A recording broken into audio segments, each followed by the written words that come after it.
As Sydney and southeast Queensland begin a new working weekend lockdown, authorities are pleading for people with any symptoms to come forward amid growing concerns that dozens of community cases of COVID simply are not being identified.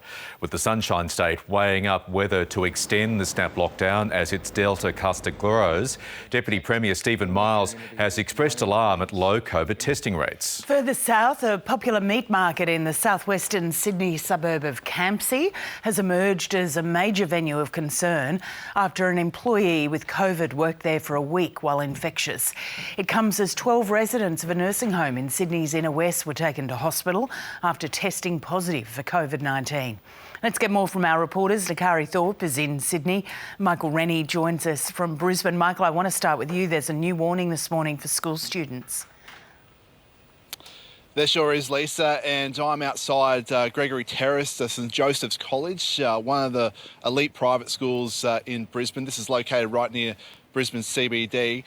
All staff and all students have been directed to go and get COVID tested as soon as possible and go into quarantine for 14 days. There are real fears, Lisa, that the Delta strain of the virus is spreading through Queensland schools. We know of 6 schools that are linked to cases that we already know about. Yesterday wasn't a good day at all in terms of the case numbers. We had 9 new infections. That's the largest number that we've had in Queensland in almost a year. So there is fears that this isn't the beginning of this outbreak, that we are seeing this ramped up period of the outbreak happening. We've been so lucky here so far. We've been able to catch these outbreaks so early, but we know that 6 of the 9 cases that were announced yesterday are linked to a primary school. That's a primary school, Ironsides State School. It was a karate class that was being held there. One of the students that attended that karate class was from Brisbane Grammar School. They've gone on to infect their father, and we know of 2 cases linked to the Indooroopilly State High School that were announced yesterday also. And that's where we first found out about this outbreak when a 17-year-old female student tested positive for COVID-19. In some good news, St Peter's Lutheran College, which is right next door, really close to Indooroopilly State High School, they've been told as of last night that they no longer have to quarantine for 14 days. The only exception to that is 2 Year 7 debating classes. But we know that masks will be mandated at schools for the first time when they do return. At the moment, homeschooling will start to begin today, but when they come back online, masks will be mandated. How's that going to work? Are state schools now going to have to go and fork out money to buy a whole heap of masks? How are they going to enforce that? That will all be questions that need to be answered. What's happening with the testing rates? Why are they so low?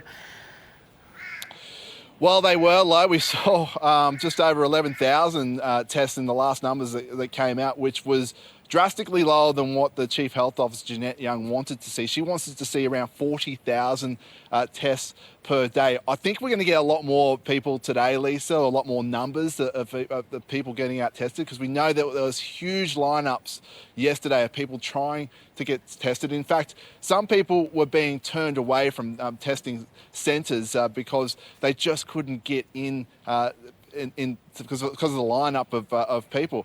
But we know that more testing clinics will be coming online today, and the best place to go and find your closest one is on the Queensland Health website. So go there if you are concerned and you do want to go get tested. Thanks, Michael. Nakari, it's a big day in Sydney as well, because this is the first day that we're going to see the Defence Force members on the streets. Yeah, that's right, Lisa. About 300 Australian Defence Force personnel arrived in Sydney last week. They've been training over the weekend, and from today they'll be deployed with New South Wales Police across those 8 local government areas of concern. Essentially, they'll be doubling this crackdown on compliance, working with New South Wales Police. They'll be hitting the streets, knocking on doors, performing welfare checks, helping with logistics. But obviously this has been met with some community concern. Community leaders say this is an extreme measure and said that this could have been done weeks ago to help with the vaccine rollout, to help with Meals on Wheels, etc. But the New South Wales Police Minister, David Elliott, said it is something that needs to happen and the ADF will be there to help. Non-elective surgery is also something that will be temporarily suspended from today. The Central Coast, the Shoalhaven areas will be excluded from that, but that's across Greater Sydney's public hospitals to help relieve the strain on the hospitals. Now, this all comes after New South Wales recorded 239 new cases in the state yesterday, the bulk of them again in Western and South-Western Sydney. New South Wales Health says young people are really driving this outbreak. Yesterday, the Premier Gladys Berejiklian came out with a strong message about getting vaccinated. She really wants to see this increase further. She said August is the month we want to see New South Wales break a record on vaccination. So let's take a listen to what she had to say yesterday. We know the vaccination is working against this terrible Delta strain. We know it's effective. We know it's keeping people out of hospital, but it's also reducing the chance of people spreading it to every member of their household.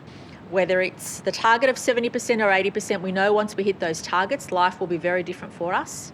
We don't want to be in a situation where we're going in and out of lockdowns, and certainly in New South Wales, our aim is to get out of this one as quickly as we can. Now, Lisa, I'm at the front of an aged care facility, which is another venue of concern here at Summer Hill in Sydney's inner west. 12 residents here have now tested positive to COVID-19 after an infected staff member worked here while asymptomatic last week. Those 12 residents have now been taken to hospital as a precaution, but yesterday New South Wales Health has said that 80% of these 65 residents are vaccinated, and they confirmed that they are now those vaccinated are doing relatively well. All right, Nikari and Michael, thanks for the update. Victorian health officials say the state's in a good position to ease restrictions even further, given the latest cases have been linked to an existing cluster and have been in isolation. 4 new COVID cases were recorded yesterday. A Richmond apartment block has been locked down while investigations continue into how a traffic controller at a COVID testing site became infected. Authorities say the mass vaccination program has provided a layer of protection during the latest outbreaks. South Australia is also looking to ease restrictions, with the state's Transition Committee meeting this morning to discuss density limits in cafes and restaurants. Border arrangements with Queensland will also be on the agenda. Authorities have already urged any South Australians currently in the Sunshine State to come home. Returning now to the COVID situation in Queensland, where health authorities are battling cases of the highly contagious Delta strain. There are also concerns the outbreak may have spread to Rockhampton after a Brisbane woman made a return trip there while infectious with COVID-19. Dr Chris Perry is the Queensland President of the Australian Medical Association. He joins us now from Brisbane. Good morning. Welcome to News Breakfast. Good morning, Lisa. Thank you. Interesting looking at the language this morning. It might be a 3-day lockdown, but it would seem that authorities are preparing Queenslanders for perhaps 14 days to get on top of this. What's your sense of the situation? Yeah, that's my sense. I think 3 days won't be long enough. I'll be surprised if we're back at the end of the week or this time next week. I think 2 weeks is probably what we were looking at.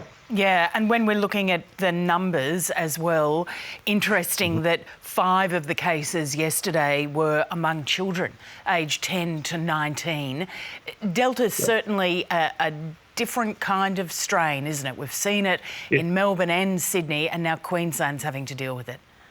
Yes, look, we saw it in India as well. It's where it came from, and it seemed to go through very young people there. So we'll need to look at our advice, I think, on AstraZeneca over the next week or two for Queensland as well as in Sydney. So, yeah, it's a pretty awful disease. But the good thing about it is we've got a vaccine. The vaccine seemed to work very, very well. Yeah, when you talk about the advice in regards to AstraZeneca and the vaccine, what do you think it should be? Well, I think we follow the ATAGI advice, and that is maybe not at the moment, but gee, we've got millions of them. We've got many places where they can be given. They can be rolled out pretty quickly, and one dose seems to work quite well. So, yeah, we'll just have to take it one day at a time. But I don't think people should be, too worried about which of the vaccines they get. They're both very good, and get whichever one you can when they're available. Yeah, and take people down. Well, Queensland's interesting in that the vaccination rate there is lower than other states. What do you put that down to? Oh, it's the same old vaccine hesitancy, and especially outside of Brisbane, people think they won't get the disease. Now we know that there's somebody's been to Rockhampton, so maybe that will change. But I think we're 37% compared to New South Wales is 41% having had their first vaccination. Hesitancy rates in Australia are supposed to have dropped 33% down from 33% down to 21% over the last couple of weeks. So I think we'll be able to get to the 80% vaccination rate without too much effort, without too much mayhem and too many lockdowns in our community, which, as you know, are pretty awful. Yeah, but you are expecting this to get worse. I mean, we heard from Jeanette Young. She's clearly very concerned about who else might be out in the community and doesn't know that they're carrying it. Yeah, well, one of the issues is that it's the two grammar schools in Brisbane which get pupils from all over southeast Queensland, and they're very big schools. So, and the disease runs in children by the look, so we could have a real bad time, but hopefully not. Dr. Chris Berry, thanks for your time this morning. Good luck with it all up there. Thanks very much, Lisa.